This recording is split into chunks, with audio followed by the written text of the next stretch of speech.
If we think about education, we're really a sponge. We become what we consume, we are inspired by our surroundings, and we learn from the people around us. We often talk about nature versus nurture, but honestly, it's kind of a mix of both. And as a result, educators today continue to ask, how can we better prepare our next generation leaders to be inspired, stay curious, and not get bottled down by society's perhaps pressure and systems that we create? Meet my friend, Sam Paik, who wants to share a little bit more why, as a result, play is so important early on and how he is rethinking education, especially with a little spin in Korean culture. One thing perhaps so is that as a Korean American growing up in the States, he realized how hard it was to learn about Korean culture and tie his Koreanness as he was growing up in the States, where there's not a lot of access.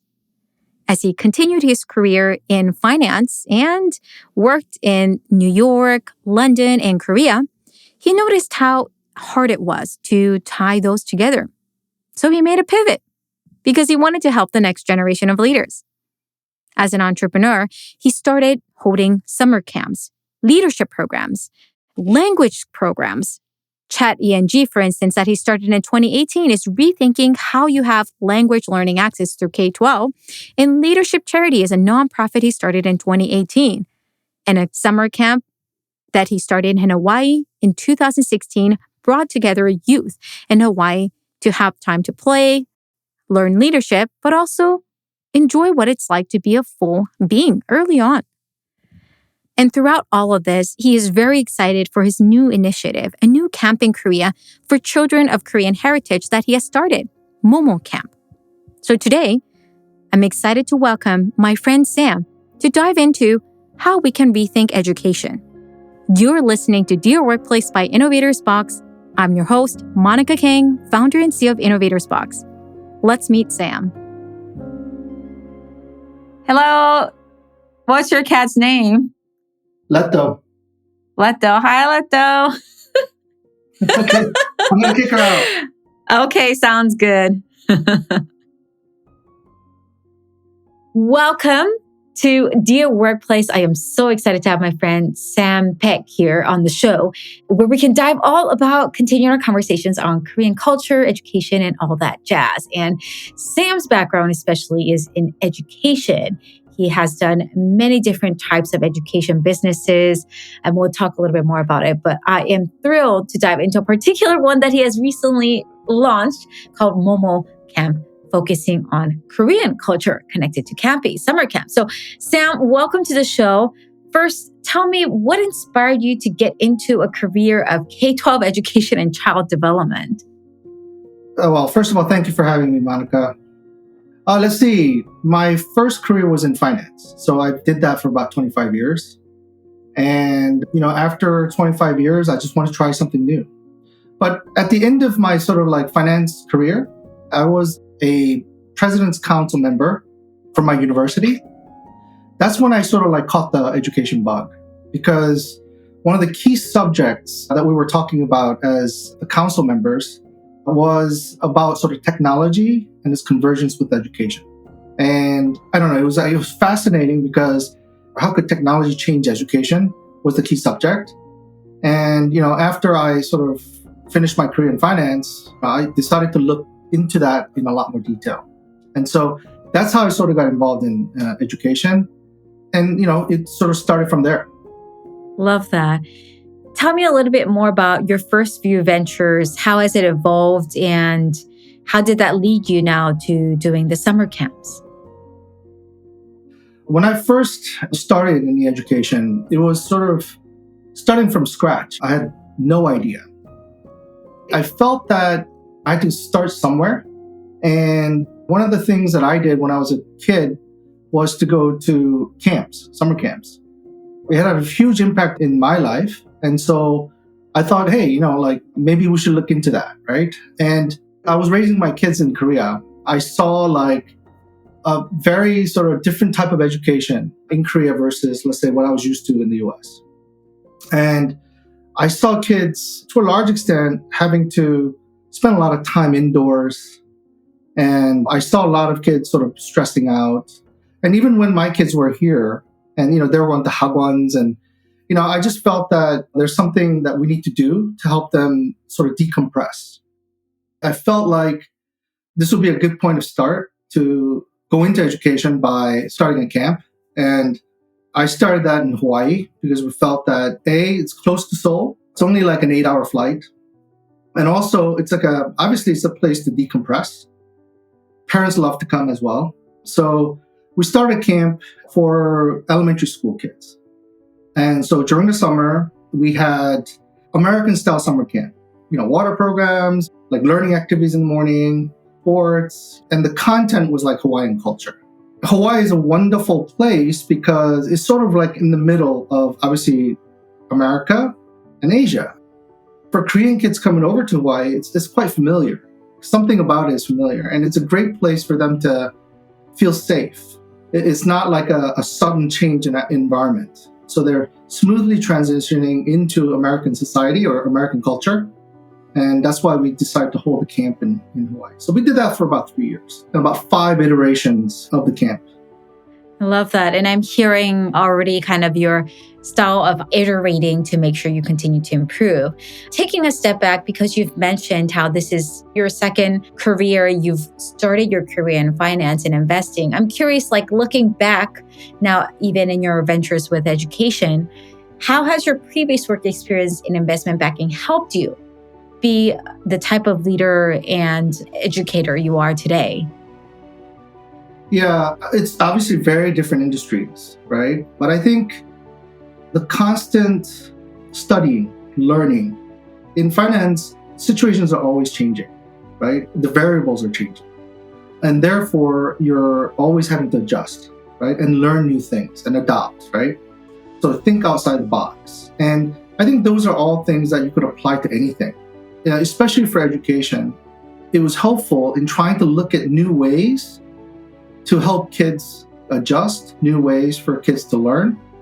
And again, going back to what I talked to you about initially about like technology and education on the crossroad, there are a lot of variables in that. I think those skill sets that I learned in finance, I was able to apply fairly easily into, what I was doing with education. And remind me, Sam, you grew up in the States. Where did you grow up in the States? I went to the US when I was 9, and I grew up in a town called Michigan City, Indiana. So if you can imagine like Lake Michigan, right at the tip of Lake Michigan, southern tip of Michigan, that's Michigan Lake, Lake Michigan is where I grew up. So about an hour east of Chicago. And I assume that's not necessarily a neighborhood you will see a lot of Asian culture or Korean culture growing up. How was it for you when you thought about Korean culture growing up? I guess I had some base. I lived in Korea for a little bit, right? And it was my first language. But going to Michigan City, Indiana, I was the only Asian kid in my elementary school. And in my junior high school, I was the only Asian kid. So if you could imagine, it was a bit of a shock. But also at the same time, it was a huge growing and learning experience. I had some Korean friends, but they went to all different schools, and maybe over a weekend, our families would get together and have a barbecue or something. But my exposure to Korean culture pretty much ended as soon as I got to Michigan City. And I know your reflection of your childhood is very much a part of the reason why you were sharing with me that you want to use the camp as an opportunity where, whether it's Korean American diasporas or Korean diasporas around the world, to have the chance, or those who want to learn more about Korea, have the chance to not only learn Korea from afar, but actually grow up and understand the culture and heritage. To your point, even though we see a lot on the news, in everyday experience, many of the Korean diasporas are minorities and maybe one of the few. Could you tell me a little bit more about that? Yeah, I think growing up in the US, just looking back, and obviously I didn't notice it when I was a kid, right? But looking back, you go into class, into school, and you go into a history class, and you don't really get that much exposure to Asia, first of all. And my first exposure to Korea in a US history class of any kind was about Korean War, right?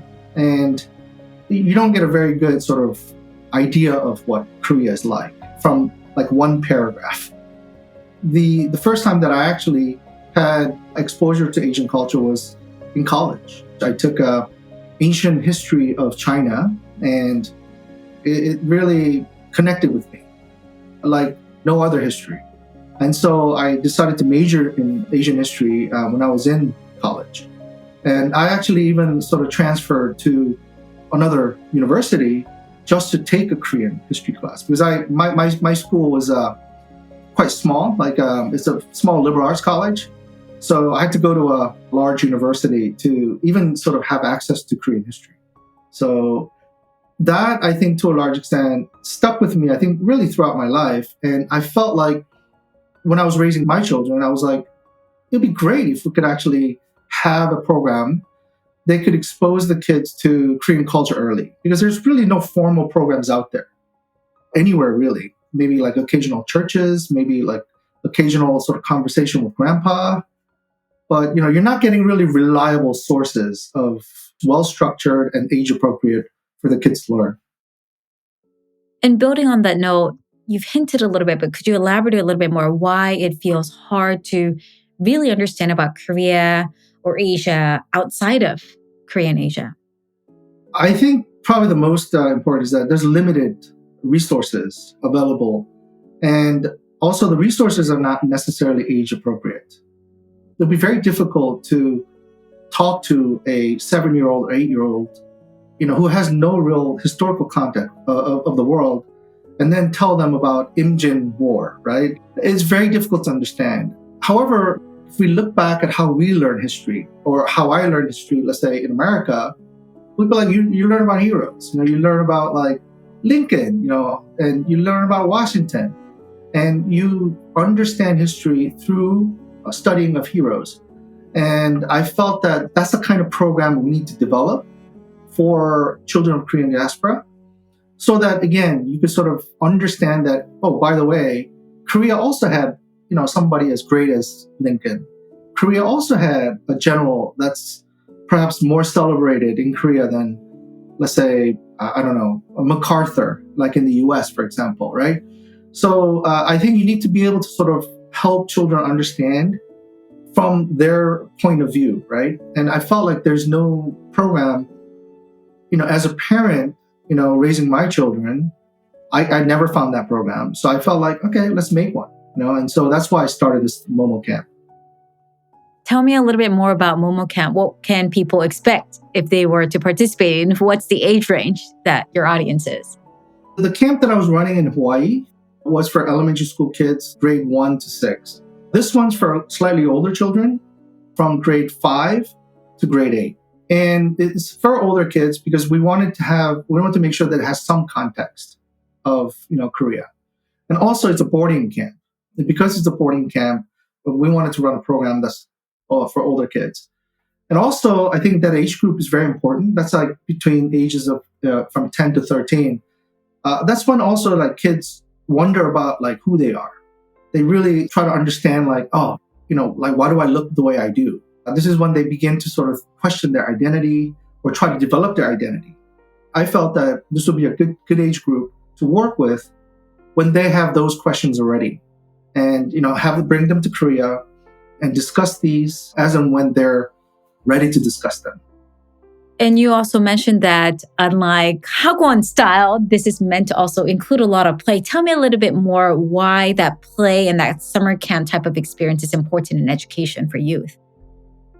Yeah, I think a lot of parents think that play is bad, but actually they learn through play. And that's instinctual, and that's the best way that they learn. And also in a camp, you are in a situation where you have so many different things happening, right? And kids can try different things. It is also like summer, it's downtime, it's decompressing time, like time to sort of get away from sitting down hour by hour and doing homework, right? It is really a time to be experiencing new things and learning through experience. And so what you'll find that camps are about is really kids sort of going out there and learning by doing and running around and de-stressing from their school experiences. That's so important. And I'm really excited that there is a program and that you are leading with such intention. Taking a step back as you're continuing all these endeavors, I also assume there's still things that you really wish people understood better about Korea in general. What comes to mind when I ask you that? You may have felt this as well, but Korea's moved very quickly in the last 30 years. Economically, social development wise.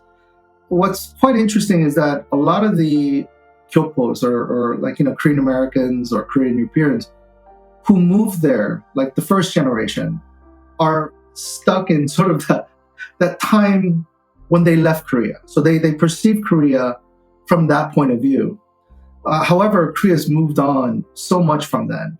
So that is something that I noticed is very different. Let's say, even for my parents, they see Korea through the lens of the 1960s when they left it.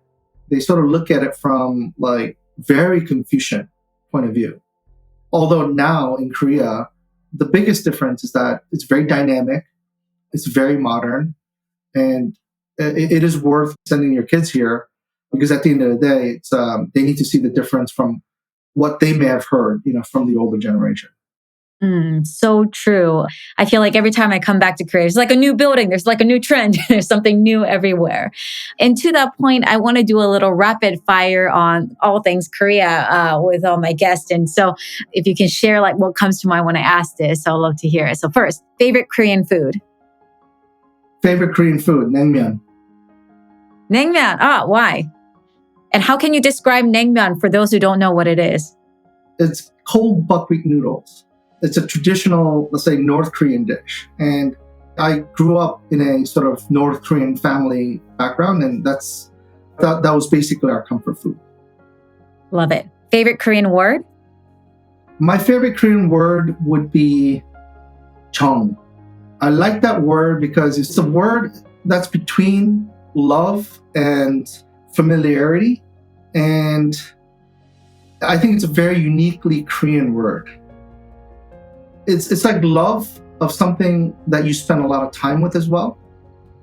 It's not the hot love, but it's like a more deeper love that you have for something. So I really like that word. It's hard to describe actually because I don't think we have a word in English. We don't. That's why I love asking the description from our guests on words like that.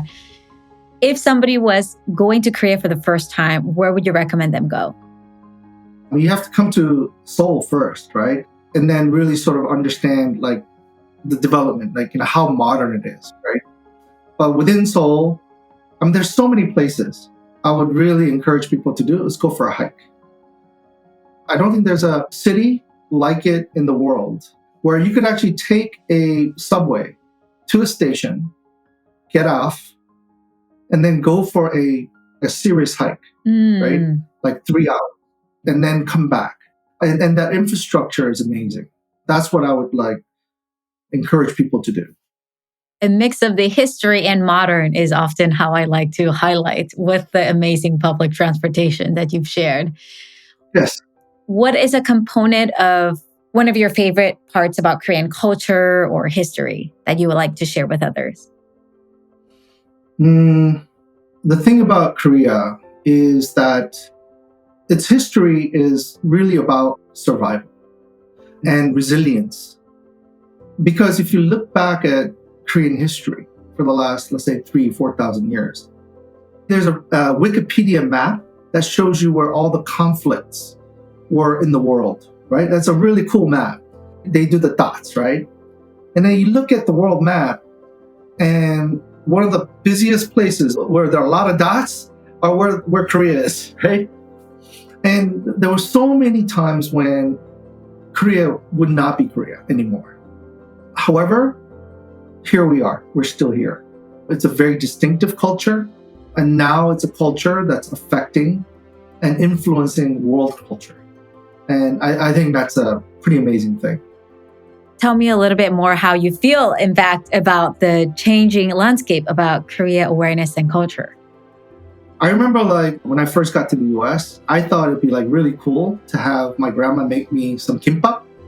And so I took kimbap in 4th grade to lunch. And I remember all the kids oh, that smells, and whatever. And what's really cool is that, with my kids, they're like, Dad, whenever I put something up about Korean food, I have so many likes or like Instagram, likes, right? It's like a complete 180-degree turn of perception about Korean culture. And I think it's pretty cool. I just hope that it's sustainable, right? And I think that it could only be sustainable with understanding of history. I think Japan and China, there's a much better understanding of its history, even by the Western, non-sort of Chinese and non-Japanese. Korea, I think, needs to work on that a lot more. We have to be a little bit more intentional in raising interest of Korean history, not just the K-pop, but also the depth of its culture. I think is very important in order to sustain that cultural impact that Japan or China may have. Absolutely. So true. In fact, was one of the questions I was curious is what are your thoughts on like the future? Because if that's how much it has changed, how do we make sure we sustain that? And so you have hit directly to the point I was hoping we could learn more. Bringing this back to education in the world that you're in, what is one thing that you hope others can be mindful about education and just learning more about Korea? Mindful about education. I think, again, I want to go back to the theme of education and technology. I wish that people can be a little bit more, it's not, I think, the parents or the students, but the educational system, be it the public education system or even the private education system. I wish that they could adapt a little bit faster to how technology is impacting education. I think the kids are ready, but I sometimes feel that the schools aren't, or maybe the teachers aren't. And that's where that's the space that I occupy. The offline education is through the camp. And I think that's a very, very important mission in education. Fun learning and creating that sort of opportunity for kids to explore, right? But I also am very focused on the technology in education, which is online education. I think online is being underutilized. And currently, I also operate a company that teach foreign languages to high school students in the US for credit. So this is for actual credit. That's sort of like a business that I'm also very, very much focused on. We have teachers all over the world teaching into US high school, teaching 9 languages. We even teach Swahili. And kids should have a choice what they want to learn. That could be delivered fairly easily now with technology. I love that. Thank you so much, Sam, for sharing all those wisdoms and insights. What are best ways for people to stay in touch or connect with you? Let's see. We have a camp website. It's called momocamp.org. So MOMO camp.org. And also we have my language company is called Chatting, CHATENG.live, LIVE. So you could go in there and you could send a message, and then somehow, some weird way, it's going to come back to me anyway. So, and he's also on LinkedIn, so connect there. And and then at any point, of course, if you forget, just send me a note, and I'm happy to help connect you with Sam as well. So, Sam, thank you so much for joining us on the show. Very honored that we got to dive into this conversation, and look forward to continue to explore all of these questions with others as well. So thank you so much. We'll see you all later. Bye. Thank you, Sam, again for those inspiring insights. It sure makes us rethink about what we can do today, and perhaps more so for a next generation of leaders. Every small bit helps. So, excited to see how it goes. Check out his work at Momo Camp, but also his work at ChatENG and more. Next week, I'm excited to start a new series, a topic perhaps that we hear all the time, but I think we got to dive deeper into. M&As, mergers and acquisitions. Why is it really still so hard, and why does it happen still all the time? I'll be inviting experts each week to dive into those topics and shed a bit more light how we can navigate M&A differently. So, I'll see you next week for new stories. This is your host, Monica Kang, founder and CEO of Innovators Box, and you are listening to Dear Workplace. Have a great day.